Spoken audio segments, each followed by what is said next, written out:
हमारा टॉपिक है देशांतर रेखाएं। लास्ट क्लास में हमने अक्षांश रेखाएं की थी, लैटिट्यूड, और आज हम करेंगे लॉन्गिट्यूड। ठीक है, ये दोनों ही प्रकार की रेखाएं काल्पनिक रेखाएं हैं और इन काल्पनिक रेखाओं के जाल को हम ग्लोब कहते हैं।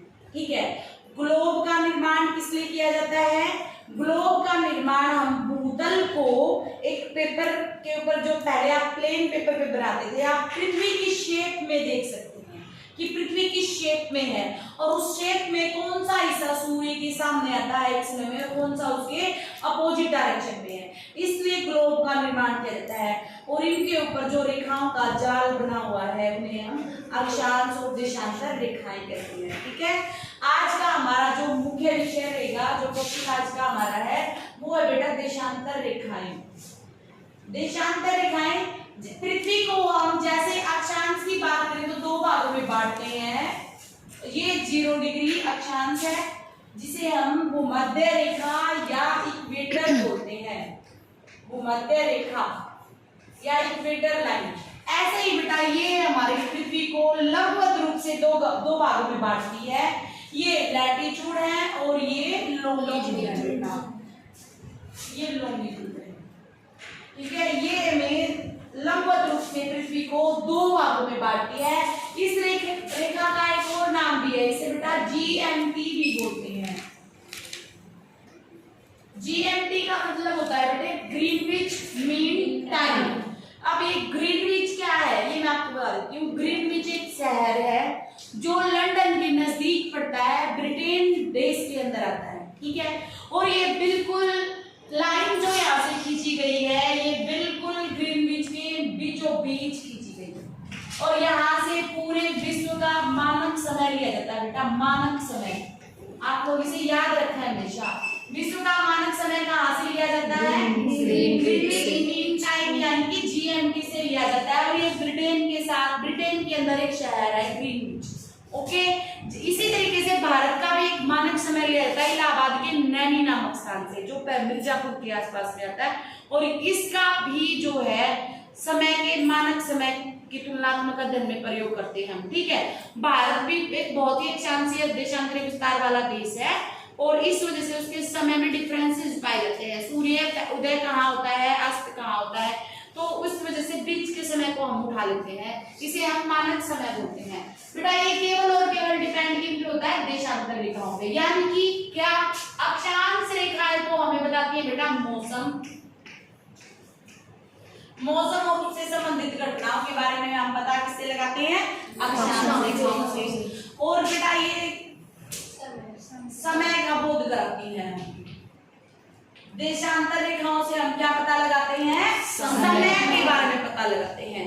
अब समय, टाइम, ये आपका वेरी इंपॉर्टेंट क्वेश्चन है। यहाँ पे जिस स्टूडेंट ने देशांतर रेखाओं को बड़े ध्यान से और बारीकी से कर लिया, आज की क्लास में वो टाइम निकालना सीख के जाएगा। और आज का हमारा टॉपिक ही यही है एक्चुअल में। देशांतर रेखाएं केवल और केवल समय का बोध करती है। ठीक है, समय कैसे निकाला जाता है? अब आप बहुत ही ध्यान से इस बात को सुने, बिल्कुल कॉन्शियस माइंड अपना लगाओ। देखिए बेटा, जैसे ये 0 से 90 डिग्री होता है, ये 90 डिग्री होता है, राइट? ऐसे बेटा यहाँ 0 से पृथ्वी को दो भागों में बांटते हैं, 180, इधर भी 180। सर्कल के 360 डिग्री जब दो भागों में बढ़ गए तो 180 एक तरफ रह गया, 180 एक तरफ रह गया। टोटल देशांतर रेखाएं कितनी है? 360। यानी कि 360 डिग्री में से 180 ईस्टर्न, 180 वेस्टर्न। ईस्ट और वेस्ट दो दिशाओं का ज्ञान होना आपको बेहद जरूरी है। ये हमारे ईस्टर्न है बेटा, ये हमारे वेस्ट। अब ईस्ट और वेस्ट की क्या खासियत है? सन, क्योंकि समय का बोध केवल और केवल सन की लोकेशन से हमें पता लगता है और सन हमेशा पूर्व में निकलता है, पूर्व में निकलता है, इसलिए ये ईस्टर्न देशांतर बोल जाते हैं। इस तरफ वाले पोर्शन में, क्योंकि सूर्य हमेशा कहाँ से निकलता है, यहाँ से निकल रहा होता है, ठीक है, और यहाँ से चलते हुए वो यहाँ पे आके अस्त होता है। तो पृथ्वी के इस भाग के अंदर सूर्य की किरणें सबसे पहले दिखाई देती हैं। अब आप ध्यान रखना, सबसे पहले यानी सूर्य की किरणें यहाँ पड़ी तो वर्ल्ड मैप की तरफ आइए। वर्ल्ड मैप में देखिए ध्यान से, सबसे पहले ऐसा कौन सा देश है जहाँ पे सूर्य की किरणें आ रही है। सूर्य की किरणें सबसे पहले कौन से क्षेत्र के ऊपर पड़ती हैं? हमारे एशिया महाद्वीप के बिल्कुल वो क्षेत्र जो इस तरफ देखिए, वेरी स्टार्टिंग का एशिया महाद्वीप का क्षेत्र, और उसमें भी जापान एक ऐसा देश है जहां पे सूर्य की किरणें सबसे पहले गिरती है, ठीक है। तो ये यहाँ वाला क्षेत्र है, और यहाँ पे मान लो सन है, सन की किरणें सबसे पहले इस क्षेत्र में, ये एक द्वीपीय देश है, जापान एक द्वीपीय देश है, आइलैंड, समझते हो ना, जिसके चारों ओर पानी है। इसके बाद ये सन की रेंज आगे बढ़ती हुई जाती है, और भारत के और यहाँ के समय में भी लगभग 1 घंटे के आसपास का अंतर है। मैं आपको बता दूं, भारत में समय का नाम को ब्रह्म मुहूर्त एक वर्ड बोलते हैं। क्या टाइम होता है? ब्रह्म मुहूर्त में उठते हैं जी, 4 बजे। 4 बजे को हमेशा ब्रह्म मुहूर्त बोला जाता है। हमारे रिलीजियस फैक्टर के अंदर आता है ये कि ब्रह्म मुहूर्त में उठ के काम करें तो हमेशा शुभ होते हैं। पढ़ने वाले विद्यार्थी को, अच्छे कार्य करने वाले को सुबह ब्रह्म मुहूर्त में उठना चाहिए। उस समय का पढ़ा हुआ हमेशा आपके दिमाग में रहता है। ये ब्रह्म मुहूर्त वर्ड कहाँ से आता है? ये सीधा सीधा संबंध बेटा इसका सूर्य के उदय होने से।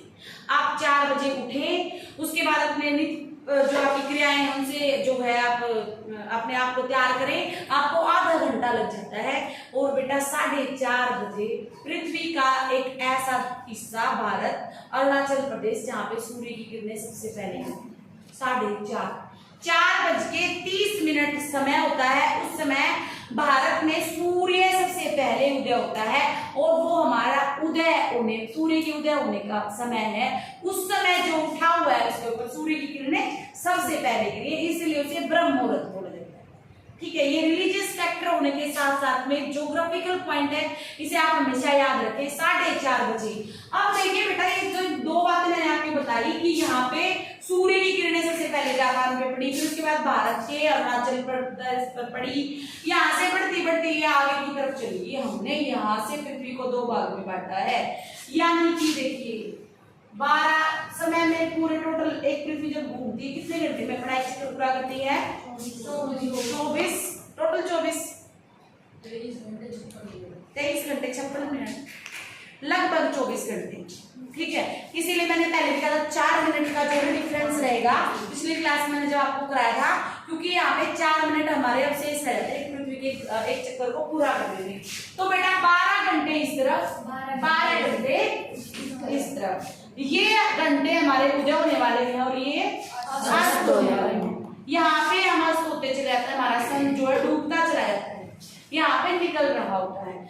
0 डिग्री से हमें 180 लाइनें खींचनी है बेटा, 180। अब मान लो मैं यहाँ पे अपने देश, हमें अक्षांशीय विस्तार, देशांतरीय विस्तार दोनों याद है। भारत याद है ना सभी को? भारत का अक्षांशीय विस्तार बताइए। 8 डिग्री 4 से 37 डिग्री 6। 8 डिग्री 4 से 37 डिग्री 6। ये हमारा लैटिट्यूड, राइट? Yes ma'am. यानी देखिए ये 0 डिग्री है, 0 डिग्री से 8 ऊपर चले गया, यहाँ आ गए। 8 से 37 डिग्री है, मान लो 37 हमारा यहाँ हो जाता है, एक लाइन 8 से 37 डिग्री हो गया।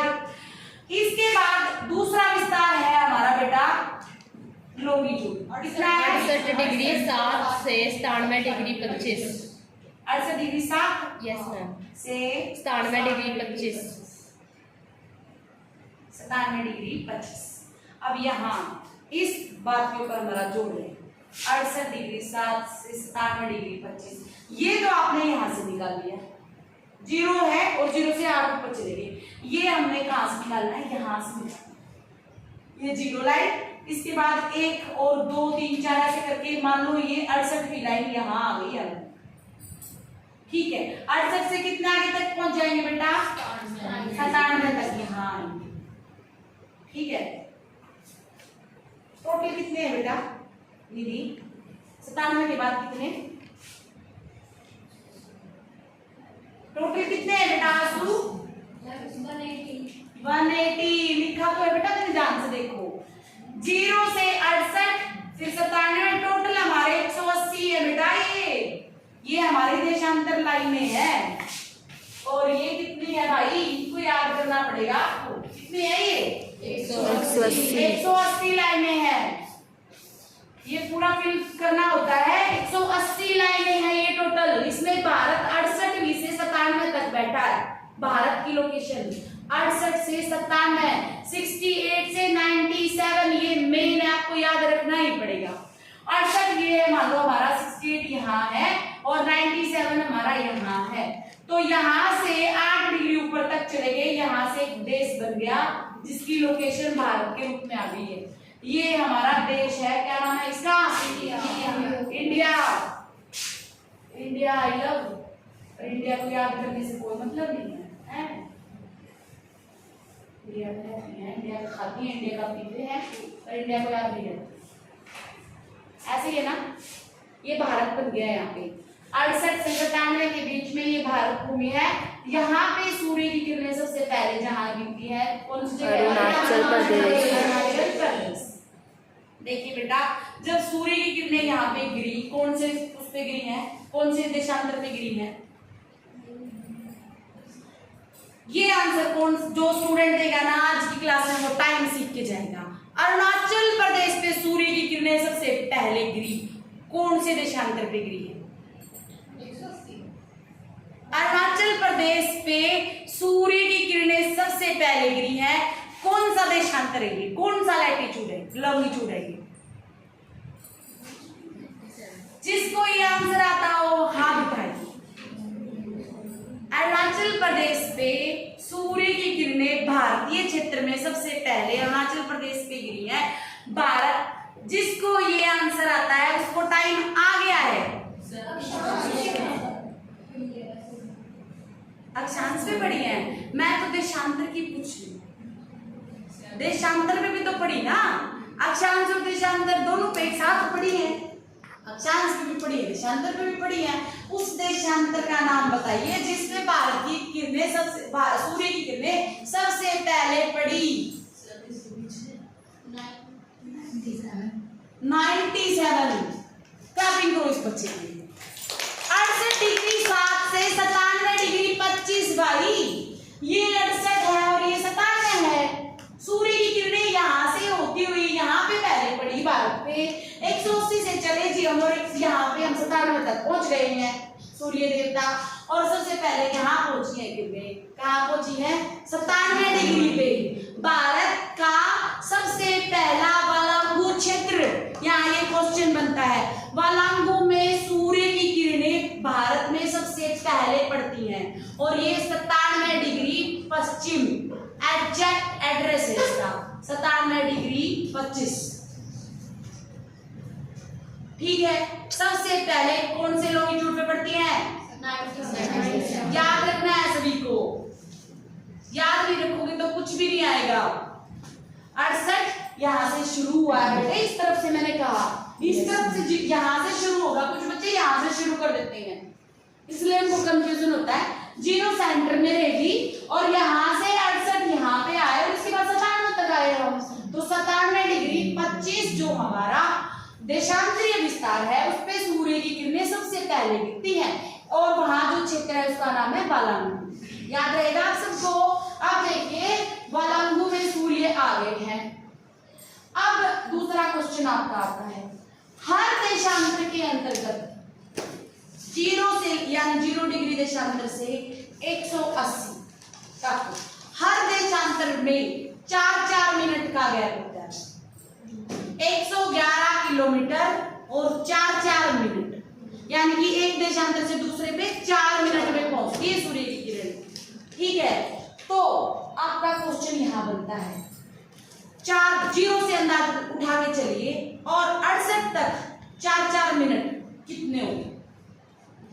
कितने घंटे हो गए? यानी कि जीएमटी से भारत तक का समय आपको ये निकालना है। और टोटल भारत का समय ये निकालना है। 0 से अभी जीएमटी से भारत को हम पहले साइड में रखते हैं, हम पहले भारत को समझाते हैं छोटे रूप में। भारत शुरू होता है 68 से 97 तक हर देशांतर के बीच 4-4 मिनट का समय, सभी अपनी कॉपी में निकालेंगे। टोटल मिनट्स निकालिए। 68 से, ध्यान से क्वेश्चन सुनो, 68 से 97 टोटल देशांतर निकालिए कितने हो गए। फिर उन देशांतरों के बीच में, हर देशांतर के बीच का गैप 4 मिनट है। हर देशांतर के बीच का समय 68 से 69 पे गए 4 मिनट हो गए, 69 से 70 पे गए 4 मिनट और ऐड हो गए, 70 से 71 फिर 4, 71 से 72 4, इसकी लगातार ऐसे ही हर देशांतर तक पहुंचते पहुंचते 4 + 4 + 4 और 97.25 तक का टोटल घंटे कितने आते हैं करीना? टोटल मिनट्स बता दो। टोटल मिनट्स मैम में 16 आती है, 116 आती है। 116 करके देखो, करते आना कोई बात नहीं, अभी मैंने आपको बता दिया है।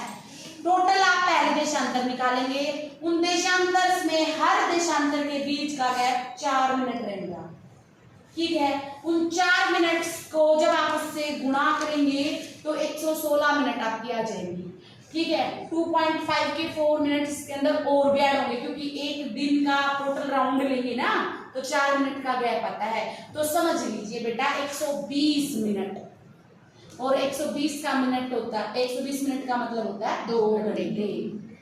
तो इसका मतलब क्या हुआ कि 97°25 पे सूर्य 4:30 बजे निकला, तो यहाँ तक पहुंचने में उसे कितना समय लगेगा? 2 घंटे का समय लगेगा। तो यानी 4:30 यहाँ, तो 6:30 यहाँ। यही कारण है वालांगू में सूर्य 4:30 बजे निकलता है, और सरक्रिक जो गुजरात के कच्छ में है वहां लास्ट पॉइंट है भारत का। कच्छ के रण में भारत का आखिरी सीमा क्षेत्र 6:30 बजे सूर्य की किरणें गिरती हैं, और हम उससे लगभग आधा घंटा इस तरफ रहते हैं। तो हरियाणा, पंजाब, राजस्थान के आसपास का जो क्षेत्र है वहां लगभग 6 से 6:45 के बीच में सूर्य उदय होता है। सबको समझ में आ गया? क्लियर है? इसी तरीके से आप समय निकालना सीखेंगे। इसके बाद में सब यहाँ से बढ़ते हुए यहाँ तक चला जाएगा जी। ऐसे ही 4-4 मिनट 4-4 मिनट और ऐड होते जाएंगे। तो जीएमटी से बेटा भारत का मानक समय से जीएमटी के बीच के समय को जो अगर हम निकालेंगे तो यहाँ से 0 से लेके इनके टोटल 4-4 मिनट काउंट करते चले जाएंगे 68 तक। तो लगभग कितने घंटे आते हैं? 4 घंटे 32 मिनट लगभग हम जो है ब्रिटेन के समय से आगे हैं या पीछे? आगे हैं। जब हम ब्रिटेन से आगे हैं तो हम अपने आप को पीछे, उनका पीछे फॉलो क्यों करते हैं उनको? वाई? हम वेस्टर्न कंट्रीज को, वेस्टर्न कल्चर को फॉलो क्यों करते हैं? हम तुमसे आगे हैं, राइट? Topic and.